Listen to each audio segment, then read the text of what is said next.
जैसे मैंने कहा y is equals to X cube, Y is equals to X to the power 5 plus 4x plus 3, कुछ भी ऐसे। तो इसमें जो y है ये डिपेंडेंट वेरिएबल है,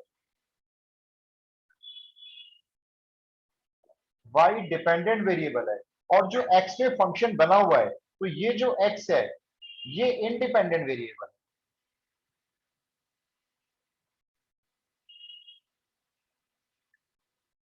और जब आप y का differentiation with respect to x करोगे, that means differentiation of dependent variable with respect to independent variable, तो ये आपका कहलाता है differential coefficient. Differential coefficient first order में हो सकता है, सेकंड ऑर्डर में हो सकता है, थर्ड ऑर्डर में हो सकता है, एन टाइम्स ऑर्डर में हो सकता है। तो डिफरेंशियल इक्वेशन कैसी होगी फिर? जिसमें y होगा, जिसमें x होगा और जिसमें डिफरेंशियल कोफिशिएंट जरूर होगा। Example dy over dx plus 2y is equal to X square, ये आपकी एक डिफरेंशियल इक्वेशन। एक एग्जांपल है। एक तो डिफरेंशियल इक्वेशन क्या है ये पता होना चाहिए। दूसरा, आप पहले नोट कर लो, जो करना है मैं रब कर दूंगा, ज्यादा खास है नहीं ये। दूसरा फिर आता है इसमें डिग्री एंड ऑर्डर। तो पहले ऑर्डर समझ लेते हैं, ऑर्डर क्या होता है। आप डिफरेंशियल इक्वेशन को देखते ही उसका ऑर्डर बता देते हो, सिर्फ इतना देखना है कि इस इक्वेशन को देखकर कितनी बार मैक्सिमम डिफरेंशिएशन किया गया होगा। तो इसको देख के देखो पता चल रहा है डिफरेंशिएशन मैक्सिमम एक बार हुआ है, तो इसका जो ऑर्डर है वो 1 हो गया। तो इसमें क्या लिखना है हमें ऑर्डर में? Number of higher order derivatives या हायर ऑर्डर में जितनी बार डिफरेंशिएशन हायर बार हुआ है वही उसका ऑर्डर है। और ये एक पॉजिटिव इंटीजर होता है ऑर्डर, कभी जीरो नहीं होगा, कभी नेगेटिव नहीं होगा, क्योंकि डिफरेंशिएशन तो एक बार तो हुआ ही हुआ होगा, तो मिनिमम वैल्यू 1 होगा।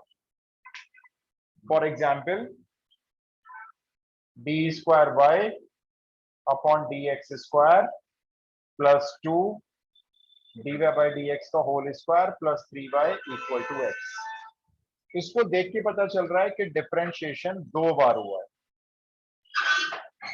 क्योंकि यहाँ पे सेकंड ऑर्डर डेरिवेटिव है, तो 2 बार हुआ है, इसलिए इसका ऑर्डर 2 हो गया। अभी शुरू किया है, मैं आपको बता देता हूँ। डिफरेंशियल इक्वेशन स्टार्ट किया है अभी। इसमें मेन हम ग्रोथ और डिके रेट करेंगे। कोई भी ऐसी इक्वेशन जिसमें डिपेंडेंट वेरिएबल, इंडिपेंडेंट वेरिएबल और डिफरेंशियल कोफिशिएंट होते हैं, ऐसी इक्वेशन एक डिफरेंशियल इक्वेशन कहलाती है। ये एग्जांपल है। अब दो कंफ्यूजन आते हैं बच्चे के इसमें, डिपेंडेंट वेरिएबल क्या होता है और इंडिपेंडेंट वेरिएबल क्या होता है। दोनों ही वेरिएबल है। तो जब y का कोई function in terms of x होता है, for example y is equals to X cube या y is equals to X cube plus 2x square plus 7x plus 5, तो y का जो वैल्यू है वो इन टर्म्स ऑफ x एक function है, तो y इसमें डिपेंडेंट वेरिएबल कहलाएगा और x इसमें कहलाएगा इंडिपेंडेंट वेरिएबल। तो ये हो गए हमारे डिपेंडेंट इंडिपेंडेंट वेरिएबल। अब डिफरेंशियल कोफिशिएंट क्या होता है? जब आप डिफरेंशिएशन y का विद रिस्पेक्ट टू x करते हो या x का विद रिस्पेक्ट टू y करते हो, तो dy बाई dx जो होता है ये होता है डिफरेंशियल कोफिशिएंट। राइट? आप जो भी नोट करना है फटाफट से नोट करो। उसके बाद मैं बताऊंगा भी ऑर्डर क्या होता है और डिग्री क्या होती है, फिर हम स्टार्ट करते हैं इसका सॉल्यूशन। हैंडबुक में तो काफी क्वेश्चन इसके देखे थे मैंने, बहुत सारे क्वेश्चन दिए थे।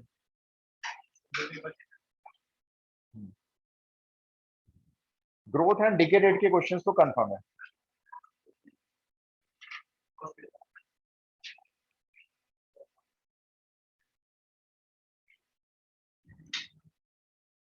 अब इसमें डिफरेंशियल इक्वेशन में रिकॉग्नाइज करना डिफरेंशियल इक्वेशन को, ऑर्डर डिग्री निकालना, उसके बाद definition, order degree and examples. और एप्लीकेशंस में है growth and decay model in biological sciences, economics and business, और apply the differential equations to solve growth and decay models. मतलब मेन एप्लीकेशंस ही हैं इसकी। ज्यादा किया था हमने उसमें वेरिएबल सेपरेबल भी कर लिया था और फिर वो भी किए थे ग्रोथ एंड डिके रेट। अब फोकस उस पर ज्यादा करेंगे, ग्रोथ एंड डिके रेट पे। अच्छा, ऑर्डर एक बार फिर समझ लेते हैं। कोई भी डिफरेंशियल इक्वेशन जब लिखी होगी तो कुछ बिना सॉल्व किए आप उसका ऑर्डर बता सकते हैं, सिर्फ देखना है बस, कुछ भी पेन नहीं चलाना होता है। जैसे अगर ये डिफरेंशियल इक्वेशन लिखी हुई है, ठीक है, तो आप इसको देख के देख पा रहे हो कि भाई इसमें डिफरेंशिएशन एक ही बार किया है जिसने भी किया है, क्योंकि इसमें dy बाई dx आ रहा है, तो इस डिफरेंशियल इक्वेशन का ऑर्डर 1 हो गया। जैसे आप ये डिफरेंशियल इक्वेशन देख ले, इसको देखते ही पता चल रहा होगा कि इसमें डिफरेंशिएशन 2 बार किया गया है। कैसे पता चला 2 बार? क्योंकि D square Y upon D x square आया, तो ये 2 बार डिफरेंशिएशन होने पे आया होगा, तो इसका ऑर्डर 2 हो गया। एक बार हुआ होगा, फिर दूसरी बार हुआ होगा, तो इसका ऑर्डर 2 हो गया और इसका ऑर्डर 1 हो गया। ठीक है, ऑर्डर में कभी कोई दिक्कत नहीं आएगी। आप इसका ऑर्डर बताओ, चलो। y triple dash plus 4y dash का whole square plus y square equal to 0। अगर आपको y ट्रिपल डैश का मतलब पता है तो बताओ। 3। ऑर्डर इसका 3 है। ये जो y ट्रिपल डैश है ना, इसका मीनिंग ये होता है D cube y upon D x cube. इसका मतलब 3 बार डिफरेंशिएशन हुआ। ये क्या होता है बताओ? y डैश क्या होता है? ये एक बार डिफरेंशिएशन, यानी ये dy अपॉन dx है। पता चला ऐसे एग्जाम में प्रिंट हो क्या जा रहा है, कंफ्यूज है कि क्या चीज है, डैश तो पढ़ा नहीं, तो डैश मतलब डेरिवेटिव से होते हैं। और इसके अलावा ऐसे भी लिखा आ सकता है, देखो y3, 3 डैश के बदले में यहाँ 3 लिख दिया, प्लस 4y1, यहाँ y डैश के बदले में y1 लिख दिया, whole square, sorry y dash का यानी y1 का होल स्क्वायर, और प्लस y स्क्वायर। तो ये और ये एक ही मीनिंग, वो यहाँ पे है ना, इसलिए है मैंने इसी को चेंज करके लिखा है, बिल्कुल सेम। अगर यहाँ y डैश पे स्क्वायर है तो मैंने क्या लिख दिया, 4 इंटू y1 का square. So what's the role in तो power and derivative? अगर y2 होगा, आज तक मैं ले रहा हूँ क्वेरी तुम्हारी, y2 होगा तो इसका मीनिंग होगा D square Y upon D x square, अगर y2 है तो। और इसको आप y डबल डैश भी कह सकते हो ऐसे। तो तीनों मतलब एक ही है। आज आप अपना क्वेश्चन पूछो। So ये जो पावर लगी हुई है, जैसे y और डेरिवेटिव की पावर 2 है, तो उसका रोल क्या है पावर का? ये जो पावर 2 लगी हुई है, ये ना कोई भी एक फंक्शन दिया होगा, जिस फंक्शन का y ट्रिपल डैश निकाला गया होगा, y डैश निकाला गया होगा, और हमने इस इक्वेशन को सेटिस्फाई कराया होगा, तो y डैश के होल स्क्वायर रखने से ये 0 आ रहा होगा। बाकी एज सच कोई स्पेशल चीज नहीं है। होल स्क्वायर हो भी सकता है, होल क्यूब हो भी सकता है, और नहीं भी हो सकता है, ऐसा कोई जरूरी नहीं है। तो किसी भी डिफरेंशियल इक्वेशन के ऊपर ना स्क्वायर वगैरह भी आ सकते हैं। Okay sir. बाकी कोई इनका ऐसा वो नहीं है, मतलब कोई एग्जिस्टेंस नहीं है कि स्पेशल चीज होगी कुछ। ऑर्डर में कोई दिक्कत तो नहीं है? चलो इसका ऑर्डर बताना जरा देखकर। ये स्क्वायर रूट के अंदर है, dy अपॉन dx, ये क्यूब रूट के अंदर है, D square Y upon D x square. Order बताना है बस आपको। ऑर्डर कितनी बार डिफरेंशिएशन हुआ है सिर्फ ये देखो बस। मैक्सिमम कितनी बार हुआ है? 2 बार हुआ है ना भाई। ये तो एक, इसको देख के पता चल रहा है 1 बार हुआ है, इसको देख के पता चल रहा है नहीं भी 2 बार हुआ है, तो मैक्सिमम तो 2 बार हुआ ना। तो इसका ऑर्डर कितना हो गया? क्यों? ध्यान रखें, ऑर्डर एक पॉजिटिव इंटीजर है, कभी फ्रैक्शन में नहीं होगा, माइनस में नहीं होगा, और पॉइंट में नहीं हो सकता, 0 भी नहीं हो सकता। डिफरेंशिएशन कम से कम एक बार तो किया होगा किसी ने। तो यहाँ तो देख के पता चल रहा है 1 बार हुआ, उसके बाद 2 बार हुआ है, तो ऑर्डर 2 हो गया।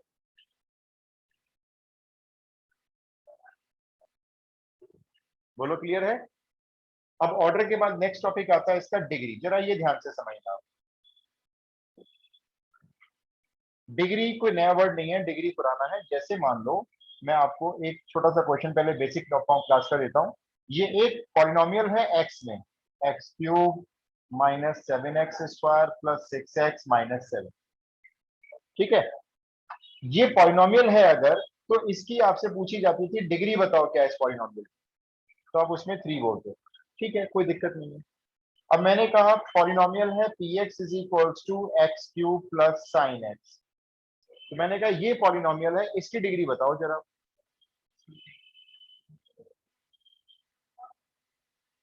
नॉट डिफाइंड, ऐसा क्यों हुआ? इसकी डिग्री नॉट डिफाइंड क्यों हो गई? 3 नहीं है इसकी डिग्री, क्योंकि ये फंक्शन पॉलिनोमियल है ही नहीं। इसमें तो ट्रिग्नोमेट्रिक फंक्शन ऐड कर दिया किसी ने। एक्स क्यूब में अगर आपने साइन एक्स ऐड कर दिया तो ये फंक्शन पॉलिनोमियल है ही नहीं, और अगर ये फंक्शन पॉलिनोमियल नहीं है तो डिग्री डिफाइन नहीं कर सकते। अब बताओ।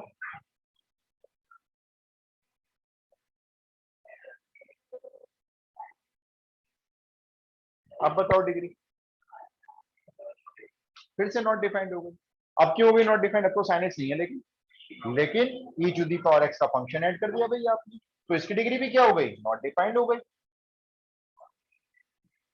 अब बताओ, ये एग्जाम्पल नोट कर लेना बाद में आप। फोर्थ एग्जाम्पल, खाली एक्स है, अब बताओ। अब ठीक है भाई, कोई साइन एक्स, ई एक्स, लॉग एक्स इस तरह का फंक्शन ऐड नहीं हुआ, एक्स की एक टर्म है, ठीक है, तो इसकी डिग्री 1 हो गई। अब बताओ, अभी पूरा नहीं लिखा मैंने, मैंने सिर्फ साइन लिखा, ध्यान से देखो। अब बताओ, 1। अब डिग्री 1 हो गई, क्योंकि मैंने जो ऐड किया है वो साइन तो ऐड किया है अभी मैंने, देखो इसमें कोई दो राय नहीं है, लेकिन मैंने साइन एक्स ऐड नहीं किया। मेरा polynomial in terms of x माना जाएगा, तो अगर मैं साइन वाई ऐड कर रहा हूं तो ये एक तरह से, जैसे 7 देख रहे हो ना आप, ये वैसा रोल प्ले कर रहा है, इसका कांस्टेंट है। जैसे यहाँ 7 के होने से हमें फर्क नहीं पड़ा, तो आपने डिग्री क्या बोली थी मेरे को, 3 बोली थी, क्योंकि मैंने कांस्टेंट ऐड सब्ट्रैक्ट किया था। मैंने साइन वाई ऐड किया है जो एक कांस्टेंट माना जाएगा, तो इसकी डिग्री कितनी हो गई, अब 1 हो गई। अब बोलो, आपको बात सही में आती है ये? अगर मैं x में कोई एक्सप्रेशन लिख रहा हूँ, एक्स क्यूब 7x² 6x, और उसमें x का कोई डिफरेंट फंक्शन ऐड कर दूं मैं, like sine X, cos X, E to the power X, log X, तो फंक्शन पॉलिनोमियल नहीं माना जाए। लेकिन अगर मैं एक्स क्यूब वाली किसी ऐसी कोई इक्वेशन में साइन वाई ऐड कर रहा हूं, कर दो, क्योंकि जैसे आप इसमें 7 ऐड कर रहे हो, ऐसी मैं इसमें साइन वाई ऐड कर रहा हूँ, 7 और साइन वाई में कोई फर्क नहीं, तो भी डिफाइन होगी। आप y में, z में, x में नहीं, क्योंकि x तो पॉलिनोमियल फंक्शन है, अगर आप किसी और वेरिएबल में कुछ ऐड कर दोगे तो कोई फर्क नहीं पड़ने वाला इसको, तो डिग्री डिफाइंड रहने वाली, कोई फर्क नहीं पड़ेगा। जो डिग्री एक्स क्यूब की होगी वो एक्स की भी है। ऐसे अब मैं इसमें लिख दूंगा अगर एक्स क्यूब, तो साइन वाई ऐड हुआ पड़ा, कोई बात नहीं, डिग्री 3 हो गई, मतलब नॉर्मल जैसे डिग्री होती है वो ये। अब बात आती है इसका डिफरेंशियल इक्वेशन से क्या लिंक है। ये डिग्री तो हमने रिकैप कर ली, हमने इसको पढ़ा था पुरानी क्लास में। अब आप सुनो, जैसे आप इसमें एक्स क्यूब 7x² 6x को देख रहे हो, तो आपके डिफरेंशियल इक्वेशन में आपको ये देखने हैं differential coefficients, x cube, x square, और एक्स के बदले में मैं क्या बोल रहा हूं आपको, डिफरेंशियल कोफिशिएंट्स, यानी इस तरह के dy by D x, D square by upon D x square, for example ये डिफरेंशियल कोफिशिएंट हो गया, ये डिफरेंशियल कोफिशिएंट हो गया, प्लस 2y। अब जैसे ये है, अब आप देखो, आपका कोई भी डिफरेंशियल कोफिशिएंट x की तरह से ट्रीट हो पा रहा है या नहीं हो पा रहा है। ये एक तरह से मैं मान रहा हूं, चलो ये एक्स स्क्वायर है, ऐसे मैं रीड कर लेता हूं, ये x है, तो कोई भी डिफरेंशियल कोफिशिएंट, जैसे अभी मैंने इसमें साइन एक्स ऐड किया था, तो डिग्री आपने क्या बोली थी मेरे को, नॉट डिफाइंड, क्योंकि साइन के अंदर एक्स आ गया था। अगर ऐसे ही साइन या कॉस के अंदर कोई डिफरेंशियल कोफिशिएंट आ गया तो डिग्री नॉट डिफाइंड हो जाएगी। हमने चेक करा, हमने देखा भाई कोई भी डिफरेंशियल कोफिशिएंट इस तरह से नहीं आ रहा है, सब differential coefficient x x square की तरह ऐड हो रहे हैं। फिर बच्चा कंफ्यूजन आता है यहाँ पे, कहता है सर देखो इसमें e की पावर x आ रहा है, जैसे इसमें आ रहा था, तो आने दो e की पावर x। e की पावर x मालूम क्या है, e की पावर x एक तरह से जैसे 7, ये कांस्टेंट है, जैसे मैंने साइन वाई ऐड किया था, ये वो रोल प्ले करता है, आने दो इसे। क्या नहीं आना चाहिए बताओ डिग्री डिफाइन करने के लिए, dy बाई डी एक्स या D square Y upon D x square, इस तरह के फंक्शन में x के प्लेस पे नहीं होना चाहिए। जैसे ये देखो, log dy by D X plus 3x plus 7y equal to 3, differential equation है, क्यों है, dy बाई डी एक्स नजर आ रहा है, नजर, तो डिफरेंशियल इक्वेशन है। ऑर्डर बोलना चलो इसका, ऑर्डर तो 1 है, ऑर्डर में कोई दिक्कत नहीं आती। अब बताओ dy बाई डी एक्स किसके अंदर नजर आ रहा है आपको, लॉग के अंदर आ गया ये, तो एक तरह से क्या हुआ, एक्स क्यूब एक्स स्क्वायर में ई एक्स या लॉग एक्स ऐड किया गया है, सोचो, तो डिग्री क्या हो गई अब इसकी, नॉट डिफाइंड। क्लियर है? और अगर डिफाइन है तो क्या होगी ये भी समझ, एग्जाम्पल बाकी समझो तो। मैं भी और एग्जांपल देता हूं। अभी ये पहले समझ लो, मैं एग्जांपल आपको 5-6 एक साथ दूंगा, इसमें बताओ चलो अब डिग्री क्या होगी इसी एग्जांपल में, 1 1 रहेगी। मालूम क्या होगी डिग्री अब, हमने चेक करा सबसे पहले, कोई भी डिफरेंशियल कोफिशिएंट अगर e की पावर x आ भी रहा है तो आने दो, इसकी पावर भी नहीं होना चाहिए, बस ये डिफरेंशियल कोफिशिएंट आने दो इसे। हमने देखा ऐसी कोई प्रॉब्लम है नहीं इसके अंदर। तो ऑर्डर तो हमने देख लिया 2 है इसका, ऑर्डर तो 2 हो गया। ये जो हायर ऑर्डर होता है ना, बड़ा वाला जो ऑर्डर होता है, इसी की होल पावर डिग्री होती है। भले ही इसकी आप पावर 10 लगा लो, लेकिन डिग्री इसकी बनी रहेगी। अब बताओ, चलो अब डिग्री बताओ। डिग्री 2, ऑर्डर बताओ 2।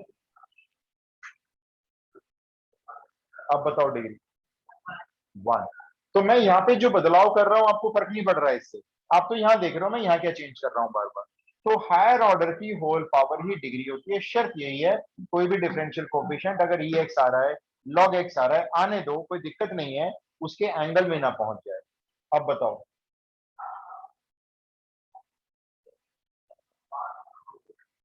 ऑर्डर बताओ पहले तो। ऑर्डर तो 1 है, ऑर्डर कभी नॉट डिफाइंड नहीं होगा। ऑर्डर सिर्फ क्या बताता है, भाई देखो भाई कितनी बार डिफरेंशिएशन हुआ है, आपने देख लिया, आपने कहा जी एक ही बार हुआ है। तो ऑर्डर तो 1 है, और डिग्री, डिग्री डिफाइन है इसकी। आप कहोगे मैं अपनी बात से फिर पलट गया। मैं इसकी D Y by D X जो पावर है ना वो खत्म कर सकता हूँ, और अगर मैं ये खत्म कर सकता हूँ ना पावर से, तो डिग्री डिफाइन है इसका मतलब। देखो कैसे खत्म करूंगा मैं। लॉग, ये जो बेस है ये नीचे आ जाएगा बेस, ये जो एक्स है लॉग की वैल्यू बन जाएगा, और जो ये एक्सपोनेंट है ये सामने चला गया। ये देखो ये डिफरेंशियल इक्वेशन ऐसे हो। अब बताओ इसकी डिग्री क्या होगी, 1। अब आप कहोगे लॉग एक्स ऐड हो रहा है, नॉट डिफाइंड नहीं होनी चाहिए डिग्री, बताना जरा। नहीं होगी। कब होगी नॉट डिफाइंड बताओ, जब मैं लॉग के अंदर डाल दूंगा डी वाई बाई, तब डिग्री नॉट डिफाइंड हो जाएगी। लेकिन लॉग के अंदर तो आ ही नहीं रहा d Y by D x, तो एक्स आ रहा है, आने दो उसे। तो ऑर्डर 1 और डिग्री भी 1। अब मैं कुछ सेकंड्स के यहाँ पे स्टे करता हूँ और आप पहले समझ लो, मैं फिर आपको क्वेश्चन दूँ। सर आपने कन्वर्जन कैसे किया है वाला? मैं कन्वर्जन बताता हूँ, इसको अच्छे से कहीं नोट करो। जब e to the power x sum number होता है लेट्स से y, तो हम ये इसको बोलते हैं एक्सपोनेंशियल फॉर्म। इसको कन्वर्ट कर सकते हैं हम लोग लोगारिथम फॉर्म में। लॉग लिखेंगे, ये जो बेस यहाँ पर है उसको हम यहाँ पे लॉग का बेस बनाएंगे, और जो सामने इसकी वैल्यू है वो लॉग की वैल्यू बनेगी, और जो ये एक्सपोनेंट होता है e की पावर x, वो x सामने आ जाता है। एग्जाम्पल एक और देखो, 5 का क्यूब कितना होता है बोलो, 125 होता है ना, ये एक्सपोनेंशियल फॉर्म कहलाएगी। अब बोलो लॉग में कैसे कन्वर्ट करेंगे। लॉग बेस में 5, यहाँ 125 और इक्वल टू 3, इस तरह से। अब बताओ 10 टू दी पावर 0 1 होता है 1, इसका लॉग बोलो चलो। अब लॉग बेस में 10 1 इक्वल टू 0। चलो अब बताओ 5 टू दी पावर 0 भी तो 1 ही होता है, जरा इसका लॉग बताओ। लॉग बेस में 5 1, इसीलिए बोला जाता है log 1 हमेशा 0 होता है किसी भी बेस पर, इसलिए तो होता है 0 log 1 की वैल्यू हमेशा 0।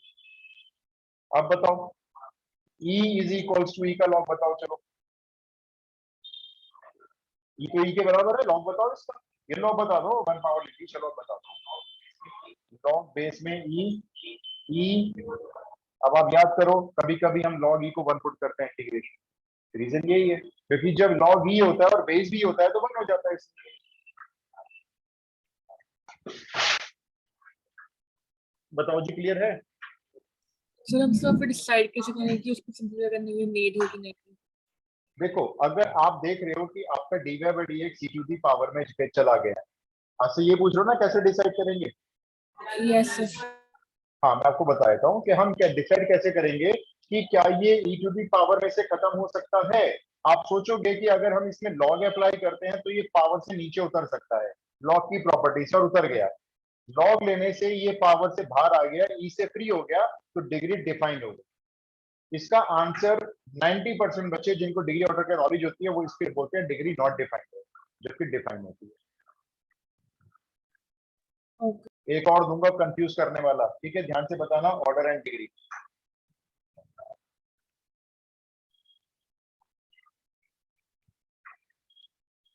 Log d y over d x, पहले मुझे ऑर्डर बताएंगे, ऑर्डर के लिए कुछ नहीं करना है, ऑर्डर तो 1 हो गया, ठीक है, ऑर्डर में कोई दिक्कत नहीं आती। अब डिग्री बताओ, लॉग के अंदर है d y over d x, बोलो। Not defined, sure. क्या हम इसको लॉग से फ्री कर पाएंगे dy बाई dx को? अगर हम इसको लॉग से फ्री कर दें तो डिग्री डिफाइन हो जाएगी। लॉग से फ्री हुआ पड़ा ये, देखो कैसे। इसका बेस क्या मानू यहाँ पे मैं? ई, नेचुरल लॉग है।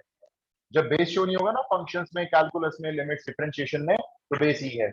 उल्टा करना है आपको, ये उल्टा, ये ई बेस है, ये ऊपर बेस बन गया। जो सामने वाली वैल्यू लिखी हुई है वो एक्सपोनेंट बन गई, रिवर्स हो रहा है देखो। और बताओ सामने कौन गया? dy by D. देखो ये डिफरेंशियल इक्वेशन एक्चुअल में ये है। अब ऑर्डर तो वन पहले भी था, अभी भी है। अब डिग्री कितनी हो चुकी है? 1। तो ऑर्डर 1 डिग्री 1। क्या ये क्लियर होता है? यहाँ पे कोई बात नहीं, यहाँ पे e to the power 3x plus 4y का होल स्क्वायर आता, डिग्री 1 होती है। यहाँ पे कुछ भी आने दो, कोई दिक्कत नहीं है, dy बाई dx नहीं आना चाहिए। अब दूसरी बात सुनो, डिग्री से रिलेटेड है। हाँ, हमेशा पॉजिटिव इंटीजर, हमेशा पॉजिटिव इंटीजर।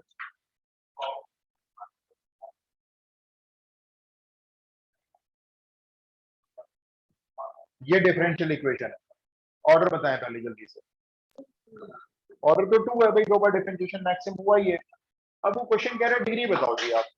तो डिग्री के लिए ये तो हमने देख लिया है, कोई भी dy by dx sine log e to the power में नहीं है, सब फ्री है। लेकिन दोनों के दोनों स्क्वायर रूट और क्यूब रूट के अंदर फंसे हुए। इसका स्क्वायर रूट इसके ऊपर से और इसका क्यूब रूट हटाना होगा हमें। जब तक हम हटाएंगे नहीं, डिग्री नहीं पता चलती। अब क्या करूं? यस, या तो पावर आप क्यूब करो, क्यूब करने से क्या होगा? ये हट जाएगा क्यूब रूट, लेकिन स्क्वायर रूट रह जाएगा। फिर आपको स्क्वायरिंग करनी पड़ेगी। तो उससे अच्छा क्या है, स्क्वायरिंग भी करनी है, क्यूबिंग भी करनी है। तो दोनों साइड पे क्या किया हमने? 6 पावर रेज कर दी। 6 कैसे पता चली, फिर से बोलो। यहाँ पे क्यूब रूट है, यहाँ पे स्क्वायर रूट है, तो क्यूब रूट और स्क्वायर रूट का एलसीएम जो है 6 पावर बनता है। अब बताओ स्क्वायर रूट के ऊपर 6 पावर है तो कितनी पावर कवर कर दो इसकी? स्क्वायर रूट 6 पावर को 3 बना देगा। और इधर सेकेंड ऑर्डर डेरिवेटिव, इसकी होल पावर स्क्वायर हो जाएगी। अब कोई परेशानी नहीं है, रूट से बाहर आ चुके हैं। अब मुझे ऑर्डर डिग्री फिर से बता दो। ऑर्डर 2 और डिग्री, डिग्री 2 है या डिग्री 3 है? डिग्री 2 है, क्योंकि ये जो हायर ऑर्डर है इसकी होल पावर ही डिग्री 1। क्लियर हो गया? तो डिग्री में दो दिक्कत आएंगे आपके सामने। dy बाई dx अगर किसी लॉग या e टू दी पावर में फंसा हुआ है तो कोशिश करना वो आ जाए बाहर। नहीं आ पा रहा है, कोई बात नहीं, डिग्री नॉट डिफाइन करें। और अगर वो नहीं है तो स्क्वायर रूट और क्यूब रूट के अंदर नहीं होने चाहिए, कोई भी एक तरह का रूट नहीं होना चाहिए। स्टार्ट करते हैं क्वेश्चन। मैं आपको क्वेश्चन देता जा रहा हूँ, देखते जाओ और उनकी ऑर्डर और डिग्री लिखते जाना। ये क्वेश्चन आएगा 2 मार्क्स में। 1 मार्क्स में डिग्री पूछेंगे, 1 मार्क्स में ऑर्डर पूछ लेंगे, क्योंकि सीबीएसई बोर्ड इसको तैयारियां देंगे।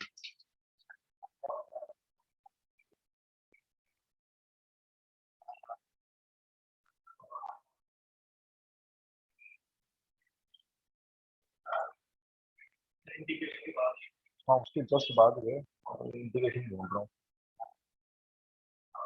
चलो जी, तो फिर मैं आपको इसमें वही कराता हूँ सीधा, decay rate and growth rate ही करवाता हूँ। लिखो dy over dx, question number 1, dy over dx plus e to the power y is equal to 0। Order बताएं, डिग्री बताएं। हाँ, 1 degree 1। Order 1 degree 1। Not define तो नहीं है डिग्री, देख लो, मैंने e to the power y दिया है आपको, e to the power y दिया है मैंने। डिग्री नॉट डिफाइन तो नहीं है, देख लो, मैं पूछता हूँ। नहीं है, कोई दिक्कत नहीं है। तो e to the power y तो है, e टू दी पावर बताओ क्या नहीं होना चाहिए?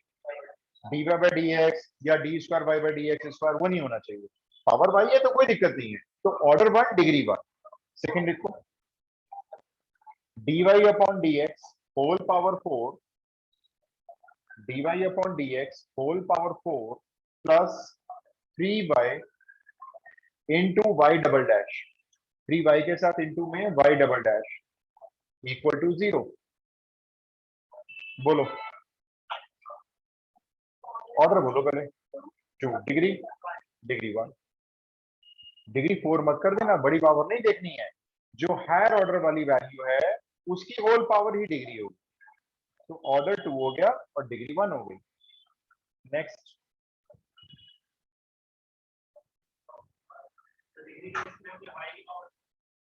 हायर ऑर्डर की जो पावर है वो देखेंगे डिग्री के केस, जो बड़ा वाला ऑर्डर होगा।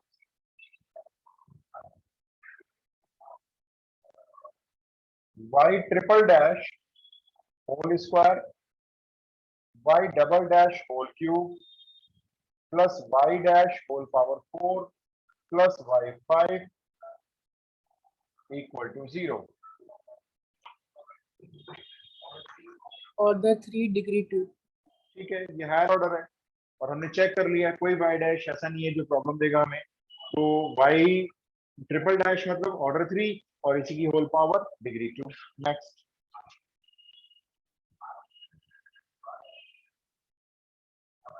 x into dy over dx plus 2y is equals to x square।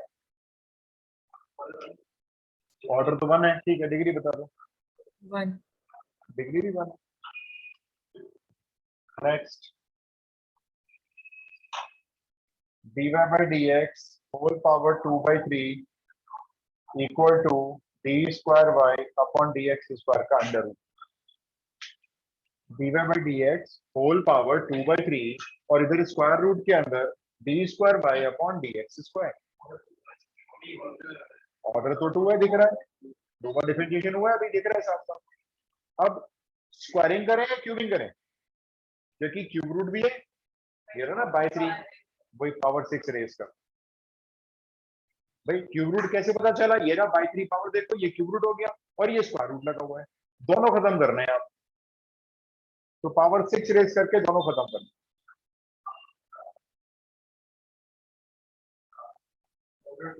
तो इसमें सिर्फ इंटू 2 नहीं करेंगे? नहीं नहीं, देखो अगर मैं स्क्वायरिंग कर दूं आस्था, देखो जैसे ये dy by dx whole power 2/3 है और मैंने ये स्क्वायर कर दिया और मैंने इधर भी स्क्वायरिंग कर दी है, तो चलो इधर का तो स्क्वायर रूट हट चुका है ना, ये खाली d square Y upon D x square है। लेकिन ये जो डिफरेंशियल कोफिशिएंट है ये अभी भी क्यूब रूट के अंदर है। कोई भी डिफरेंशियल कोफिशिएंट किसी स्क्वायर रूट क्यूब रूट में नहीं होना चाहिए। ऐसा नहीं है कि हायर ऑर्डर वाले को फ्री कर दो, लोअर ऑर्डर वाले को फंसा के रखो, दोनों को फ्री करना जरूरी है। ओके। तो इसको फ्री करने के लिए अभी क्या करोगे भाई, अब चलो स्क्वायरिंग कर ली मान लो हमने, अब क्या करूं, स्क्वायरिंग तो कर चुका हूं ना मैं, अब क्यूबिंग कर लेते हैं। ये लो, ये इधर का क्यूब और ये इधर का क्यूब, तो ये क्यूब से क्यूब कैंसिल हो गया। अब ये होल पावर 4 हो गई और ये होल पावर 3 हो गई। डिग्री कितनी हो गई, 3। ये हायर ऑर्डर है, इसकी होल पावर में 3 आ रहा है, तो इसकी डिग्री 3 हो गई। कोई डाउट है तो बताओ, आगे चले।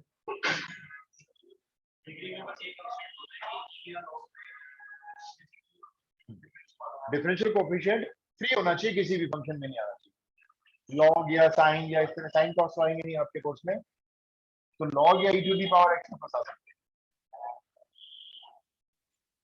अब आता है सॉल्यूशन ऑफ डिफरेंशियल इक्वेशन।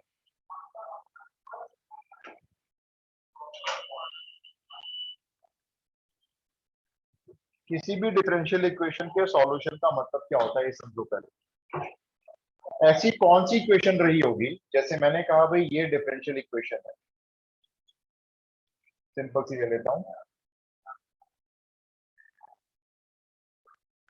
ये एक डिफरेंशियल इक्वेशन दे दिया, इसका ऑर्डर डिग्री बता दोगे डायरेक्ट, ऑर्डर 1 डिग्री 1, सिंपल है तो, है ना। अब आपसे ये कह रहे हैं इसका सॉल्यूशन बताओ, तो इसका मीनिंग क्या होता है सुनो जरा। किसका डिफरेंशिएशन किया गया था जिससे ये आया, किसी का डिफरेंशिएशन तो हुआ है ना, तो जिसका डिफरेंशिएशन हुआ है वो फंक्शन ढूंढ के लाओ, वही कल्प्रिट है जिसका डिफरेंशिएशन ये है। तो क्या करना है आपने, डिफरेंशिएशन को रिवर्स प्रोसेस में डालना होगा और वो है एंटी डेरिवेटिव। उसके लिए आप क्या करोगे, dy को करो अकेला इधर, dx को पहुंचाओ x वाले फंक्शंस के पास, उधर पहुंचाओ क्रॉस मल्टीप्लाई, ये dx इस तरफ आ गया। और अब जब ये सेपरेट हो जाए, dy अलग dx अलग, तो दोनों साइड पे इंटीग्रल का साइन लगे। अब यहाँ dy को छोड़ के रीड करो क्या लिखा हुआ है, dy मत रीड करना, 1 का इंटीग्रेशन बोलोगे लेकिन dy से पूछ के बोलना y, और अगर यहाँ dx होता तो x, अगर dt होता तो t, अगर dt होता तो t, dy है तो y। अब सामने चलते हैं, यहाँ x5 है, इसका इंटीग्रेशन तो बड़ा आसान है, x6/6 हो गया, x3 का करना है, x4/4 हो गया, 4 का कर दो, 4x हो गया, और कोई भी कांस्टेंट ऐड कर सकते। तो हमने ये पता लगा लिया ये जो डिफरेंशिएशन आया है वो इसका करके आया होगा, और ये है भी, आप चेक कर सकते हो आंसर इसका, कोई प्रॉब्लम। ये मैंने एग्जांपल दिया है, एक्चुअल में ये कहलाती है वेरिएबल सेपरेबल फॉर्म। ये जो हमने किया ये कहलाती है वेरिएबल सेपरेबल फॉर्म। वेरिएबल को सेपरेट करके फिर इंटीग्रेशन करना। वेरिएबल कौन कौन है, डी बाई डी एक्स जैसे, तो dx के साथ सारे x के फंक्शन इकट्ठे हो गए, एक तरफ चले गए, dy के साथ सारे y के फंक्शन एक तरफ हो गए। इसको ऐसे लिखा जाता है बेसिकली, y का जो भी फंक्शन है fy लेट से वो dy के साथ आएगा, x का जो भी फंक्शन है मान लेते हैं gx वो dx के साथ आएगा, और दोनों साइड इंटीग्रेशन का साइन लगाएंगे। इंटीग्रेशन बहुत बेसिक आना चाहिए। ये है हमारी वेरिएबल सेपरेबल फॉर्म। अब आप हम लिखो एप्लीकेशंस इसकी, हम इसकी मेन एप्लीकेशंस की प्रैक्टिस करेंगे। इसके क्वेश्चन जब सैंपल पेपर करेंगे अगर कुछ हुए तो उस टाइम देख लिया करेंगे, अभी प्रैक्टिस नहीं करते हम सैंपल पेपर में, क्योंकि यही दे रखी है वर्ड प्रॉब्लम्स, ये एप्लीकेशंस।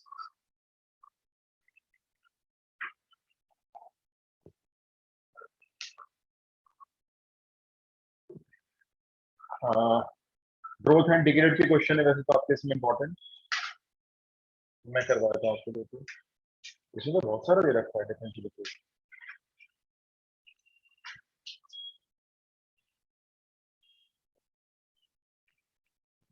चलो जी लिखो, एक मैं कराता हूँ फिर एक आपका।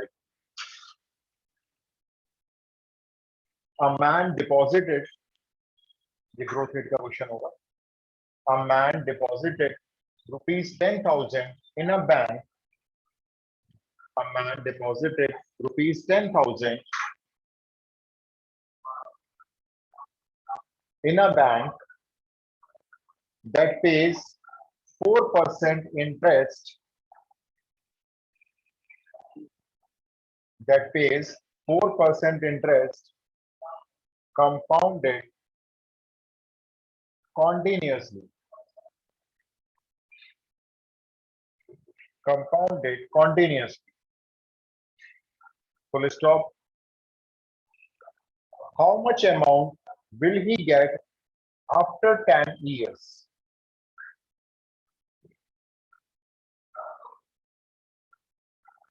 दस साल के बाद कितना अमाउंट हो जाएगा? ये ना पार्ट नंबर 1 है, इसी का पार्ट नंबर 2 है।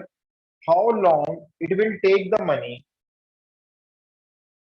How long it will take the money to double, कितने समय में पैसा दुगना हो जाएगा, और कितना अमाउंट मिलेगा अगर हम इसको 10 साल के बाद निकालें। कॉन्टिन्यूसली का मतलब समझते हो, जैसे ही ये पैसा बैंक के प्रोसेस में चला जाएगा तो उसी सेकंड से हर सेकंड उसमें लगातार चेंज हो रहा है। जैसे अगर मैं बोलता हूं कंपाउंडेड हाफ ईयरली, तो इसका मतलब क्या होता है, वो हर 6 महीने में कंपाउंड किया जा रहा है। हम उसमें क्या करते हैं, रेट ऑफ इंटरेस्ट को कंपाउंडेड हाफ ईयरली का मतलब 6 महीने का बना देते हैं। कैसे करते हैं उसको हम, एक साल में अगर वो 2 बार कंपाउंड होगा तो उसके क्या करते हैं, हाफ ईयरली में हम इसको डिवाइड 2 कर देते हैं। और उसने कहा 4 साल बाद, तो 4 साल में कितने हाफ ईयर है, 4 साल में कितने हाफ ईयर आएंगे, एक साल में 2 होते हैं तो 8 हो गए, तो 8 आपके कन्वर्जन पीरियड हो गए। लेकिन कॉन्टिन्यूसली में कितना डिवाइड करोगे, कॉन्टिन्यूसली में तो ये लगातार बदल रहा है, कंपाउंड हो चुका है कॉन्टिन्यूसली, और आपके जो नंबर ऑफ पीरियड्स है वो भी कॉन्टिन्यूसली डिवाइड हो चुके हैं। तो आप क्या लिखोगे, अब इसका देखो डिफरेंशियल इक्वेशन में यूज कैसे आएगा। लगातार आपका अमाउंट चेंज हो रहा है, और जो चेंज हो रहा है हम कहते हैं उसका डिफरेंशिएशन हो रहा है। तो लेट से एट टाइम टी, किसी भी टाइम टी पर आपका जो अमाउंट है बी पी है मान।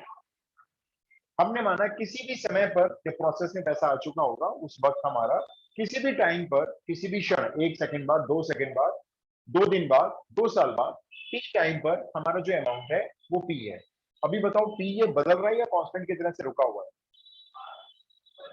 बदल रहा है, ये वेरिएबल है इसका मतलब। पी वेरिएबल है कांस्टेंट है, टाइम बदल रहा है रुका हुआ है? टाइम तो हमेशा बदल रहा है, टाइम तो हमेशा वेरिएबल होता है।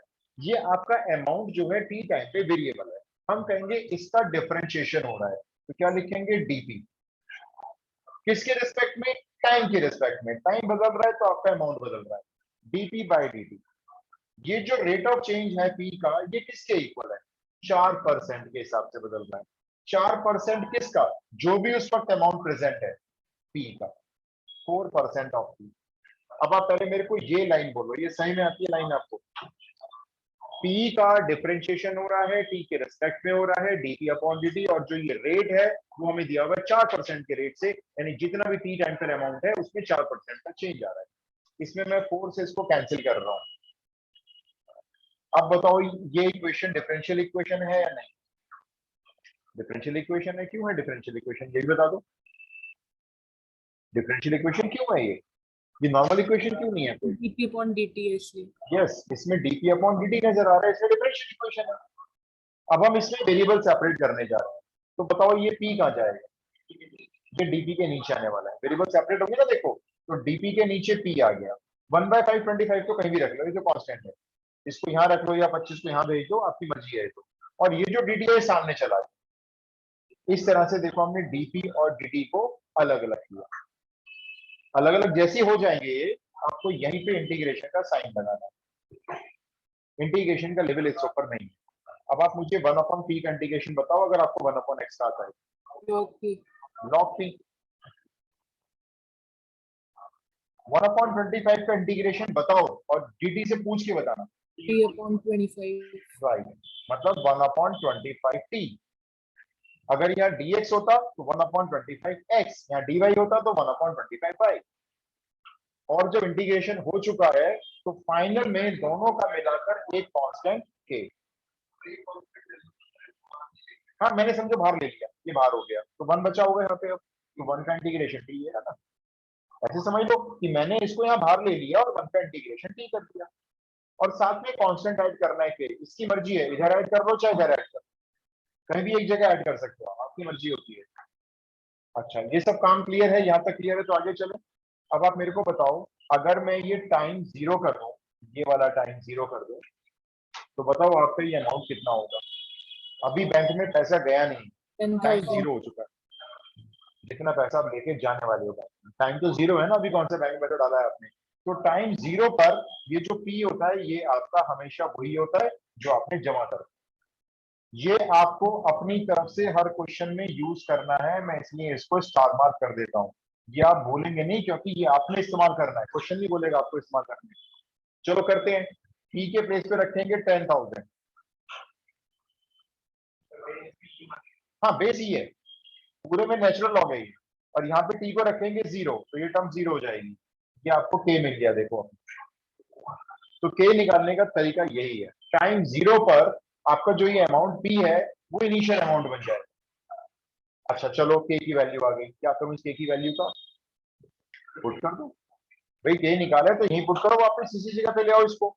तो मैं नेक्स्ट स्टेप में जाता हूँ, यहाँ पे आ जाएगा सामने log p is equals to 1/25t and plus k, और k की जगह लिखेंगे हम लोग अब log 10,000। ध्यान रखें जितने भी लॉग हैं सबका बेस ई है। अब मेरे को आप अपने क्वेश्चन का फर्स्ट पार्ट बताओ, क्या पूछ रहे हैं आपसे? 10 ईयर्स, मतलब जब t की वैल्यू 10 हो जाएगी तो उस वक्त आपका p क्या होगा, यही है ना। तो t की वैल्यू 10 पुट कर दो और p निकाल लेते हैं। देखो अभी log p is equals to 10/25 plus log 10,000, और ये आपका हो जाएगा 2/5। तो p इज इक्वल्स टू, अब इन्होंने आंसर पता नहीं किस फॉर्म में दिया है, देख लेता हूँ रुको। भाई इसकी वैल्यू निकालनी पड़ेगी आपको, इसकी वैल्यू जहाँ इन्होंने डायरेक्ट यूज की है मैं आपको निकालनी सिखाता हूँ। log 10,000 की वैल्यू बेस ई पर कैसे निकालेंगे? ये रब करता हूं थोड़ा सा ऊपर का, ये आप जरा ध्यान से समझिए। वैसे होपफुली ये वैल्यू आनी चाहिए लिखी हुई, बेस ई पर log 10,000 की क्या वैल्यू होती है। नहीं आई तो क्या करेंगे, इसलिए हम इसको निकालना सीखे। ये 10,000 है, या बेस क्या लिखना है बोलो? E। ठीक है, मैं लॉग टेबल यूज करने जा रहा हूं, लेकिन मैं कर नहीं सकता क्योंकि बेस 10 नहीं है। अब मैं देखो इसको बेस 10 कैसे बनाऊंगा, ध्यान से देखता हूँ। log 10,000 डिवाइडेड बाय log ई, दोनों का बेस 10। ये होती है लॉग की बेस चेंज प्रॉपर्टी। लॉग में जो बेस था ना यहाँ पे, उसका लॉग नीचे अलग से आ गया। जो log 10,000 था वो ऊपर रह गया, लेकिन दोनों का कोई भी एक कॉमन बेस बना सकते हो आप, कोई भी कॉमन बेस। मैंने क्या बनाया है? 10। अब आप मेरे को इसकी वैल्यू बता सकते हो। अब बेस 10 है और इसमें 4 जीरो है, तो इसकी वैल्यू डायरेक्ट अब 4 हो गई। मालूम कैसे होती है 4? ये जो 10,000 है ना, इसको आप ऐसे मान सकते हो 10 टू दी पावर 4। 4 यहाँ से हटके इधर आ जाएगा मल्टीप्लाई में, ये हट गया यहाँ से। log 10 बेस 10 की वैल्यू 1 हो गई, तो क्या रह गया खाली ऊपर? 4। इसकी वैल्यू मैंने आपको लिखवाई थी, अगर किसी को याद है तो बताओ। मैं कहा था याद कर लो, इसकी वैल्यू काम आती है। log ई की वैल्यू बेस 10 पे याद कर लो, काम आती है 0.4343। टाइम बचाती है बहुत आपका। अब 4 को 4343 से डिवाइड करना है, तो पॉइंट आओ 1 2 3 4। तो 40,000 को 4,343 से थोड़ा सा डिवाइड करना पड़ेगा। इतना तो करना पड़ेगा क्योंकि इन्होंने तो लॉग टेबल लेके पूरा सॉल्व करना है। हमें तो गिविंग चाहिए।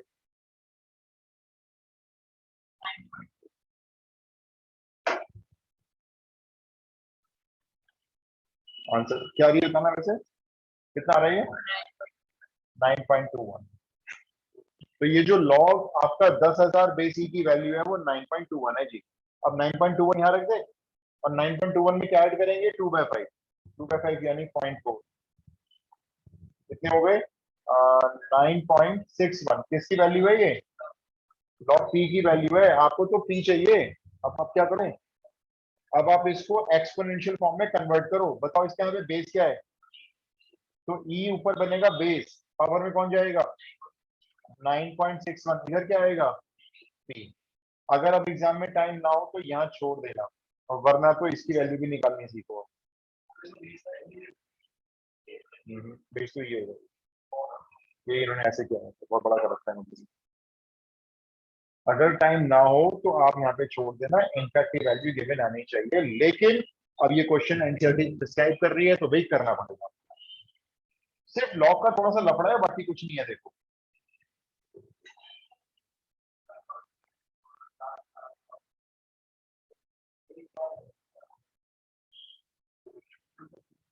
कैसे निकालेंगे। दोनों साइड फिर से लॉग लगाएंगे, ये पावर आगे भेजेंगे, यहाँ पे क्या रह जाएगा? लॉग ई। लॉग की प्रॉपर्टी से दोनों साइड पे बेस ई लिया गया है, इतने ब्लॉक की वैल्यू बोल देना। 1 हो गई, हटाओ इसको। अभी क्या रह गया खाली? log EP is equals to 9.61 रह गया। ठीक है ना, ये तो 1 हो गया क्योंकि अब P इज इक्वल्स टू निकालने के लिए मुझे इस वैल्यू पे क्या देखना होगा? Anti log. Anti log table जब मैं खोल लूंगा तो बताओ उसमें क्या देखूंगा? 0.61। 0.61 देखूंगा, उसमें आगे क्या देखूंगा मैं? जीरो। यहाँ जीरो ही तो है, जितने मर्जी मान लो। ये आंसर दे रखा है 14,000 कुछ रुपए इसका। आनी चाहिए गिवन, मैं कह रहा हूँ नहीं है गिवन तो वहां हम किसकी मौसी को माँ बोलेंगे। चलो फिर जल्दी बताओ। नहीं बता, बोलना छोड़ दिया उन्होंने। हाँ, तो 9.61 के आगे जीरो है, तो आप एंटी टेबल खोल के ना 0.61 में जीरो देखेंगे। फिर देखना जरा, गूगल पे खोलना ना एंटी टेबल, 0.61 में जीरो देख।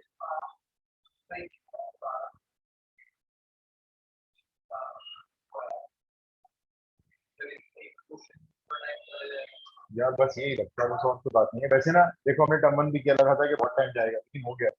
ये भी हो जाएगा। देखो पेपर जो डिजाइन करते हैं टाइम के हिसाब से करते हैं। 4074। अब किसी को याद है एंटी लॉग देखते ही डेसिमल कहाँ लगता है? कुछ गड़बड़ हुई है भाई ये।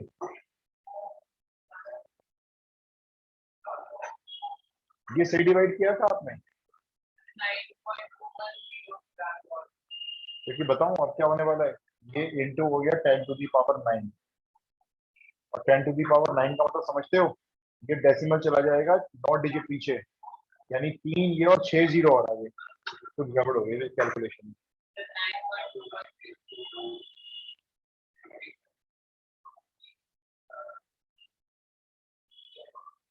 ये तो ठीक आ रहा है आपका के, तो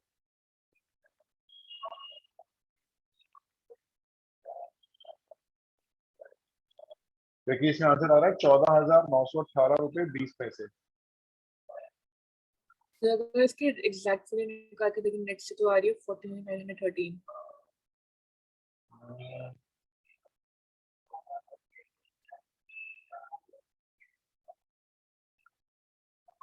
हाँ, इसकी जो कितनी वैल्यू कह रहे हो आप, तो दोबारा बताना कहाँ पे कह रहे हो? सर 14,913। हाँ, आंसर तो यही आ रहा है, 14,918 आ रहा है, लेकिन वो चल जाएगा, कहीं कुछ लॉग मिस्टेक हुआ है। कोई बात नहीं, आप इसको यहाँ पे एक मिनट होल्ड कर दो जरा, इसको यहाँ पे, इसका सेकंड पार्ट भी समझ लो जरा। मैं आपको इसका एक और शॉर्टकट बता देता हूँ, एक और शॉर्टकट बता देता हूँ जो वैल्यू आपको एग्जाम में मिल सकती है। सेकंड पार्ट में क्या बोला उसने, कितने समय में पैसा डबल हो जाएगा, ये हमारा आंसर आया था, जो फाइनल के की वैल्यू निकालने के बाद आया है ना।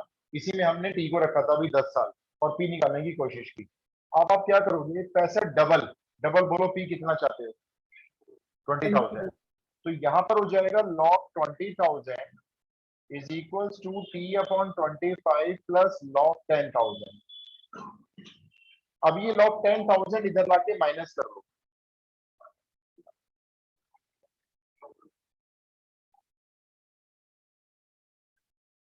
ये कितने बचेंगे बोलो? क्यों 20,000 में से 10,000 माइनस हुए, 10,000 तो बचेंगे। जब दो लॉग माइनस होते हैं तो वैल्यू कभी माइनस नहीं होती है, एक लॉग बन जाता है और वैल्यू डिवाइड हो जाती है। तो कितना आएगा log 2, और इधर p अपॉन 25, 25 को इधर भेज देना, तो आंसर क्या हो गया 25 log 2 es। अब log 2 की वैल्यू अगर हमें बेस ही पे मिलेगी तो हम पुट करेंगे, वरना नहीं करेंगे। अब जरा इसको भी समझो कि अगर हमें लॉग टेबल नहीं मिला और वैल्यू भी ना मिली तो कैसे निकालेंगे फिर ये आंसर, तो इसको भी समझो जरा। ये हमारी इक्वेशन आ गई थी, इसमें हम लोग टी को कितना रख रहे थे अभी, 10 पुट कर रहे थे, ठीक है। अच्छा, ये सॉल्यूशन अगर मैं इस लॉग को इधर लाके माइनस कर लूं, अभी वैल्यू पुट नहीं कर रहे हैं, तो बोलो क्या लिखूंगा मैं, जल्दी बोलो। पी अपॉन 10,000, इधर क्या बचा, ये बचा, इसका बेस बोलो क्या है, ई को ऊपर लाओ, आ गया, पावर में बोलो क्या जाएगा, इक्वल टू में क्या आएगा, पी अपॉन 10,000, 10,000 को क्रॉस मल्टीप्लाई में यहाँ भेजो, पी कितना हो गया बोलो आप।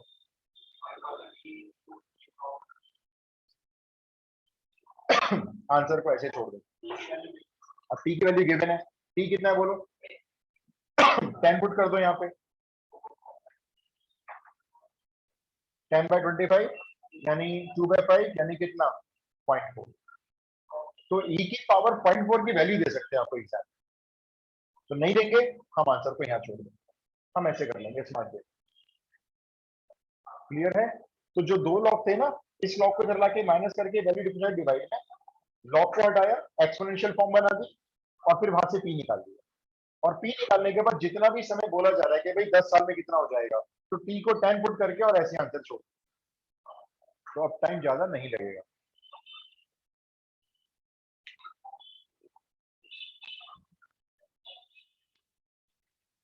तो न्यूटन्स लॉ ऑफ कूलिंग का आपको मतलब ही नहीं है कोई देने का यार, केमिस्ट्री में यूज होती है। न्यूटन्स लॉ ऑफ कूलिंग के क्वेश्चन दे रखे हैं, मैं तो केमिस्ट्री भूल भी गया, तो कितने साल हो गए।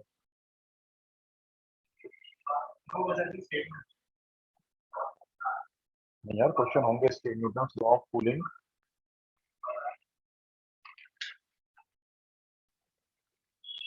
क्वेश्चन भी है, कार्बन डेटिंग भी है, पूरी केमिस्ट्री है। अब तो आपको याद भी नहीं होगी हाफ लाइफ क्या होती है किसी केमिकल कंपाउंड की, जो एलिमेंट होते हैं रेडियो एक्टिव, उनकी हाफ लाइफ होती है ना।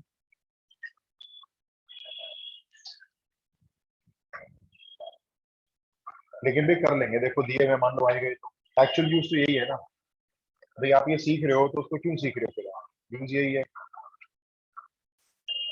एनेस्थीसिया जो जाती है बॉडी में, जब डॉक्टर बेहोश करते हैं ना किसी भी पेशेंट को, एनेस्थीसिया लगाते हैं, तो वो कितनी रेट से अंदर असर करेगी, वो रेट निकालने से निकाला जाता है। लगा किसी को एनेस्थीसिया, तुम्हें लगा हुआ है? अच्छा पता है, यहाँ लगता है पीछे बैकबोन, मेरे लगा था। तो पैसे उठाए से पहले से झुक के बैठ जाओ आप, फिर वो सुई झटके से मारते हैं, जो रीढ़ की हड्डी में जाती है ना सीधा, तो मेरी उसमें टेढ़ी हो गई थी। डॉक्टर बोला 1000 में एक पेशेंट की टेढ़ी होती है उसकी, जैसे झटके से मारी, उसमें की आगे नींबू टेढ़ी हो गई, तो बहुत पेन हुआ था, लेकिन फिर दोबारा मारी मैंने। मैं क्वेश्चन दूं या अगली क्लास में करने बोले क्वेश्चन में इसका, वो रोके शके से पता चलता है। चलो ठीक है जी, एक क्लास और लगा देंगे इसको, टाइम दिखे रहे क्वेश्चन लेकिन कर लेंगे इसको। हाँ सर ले आप टेस्ट लोगे?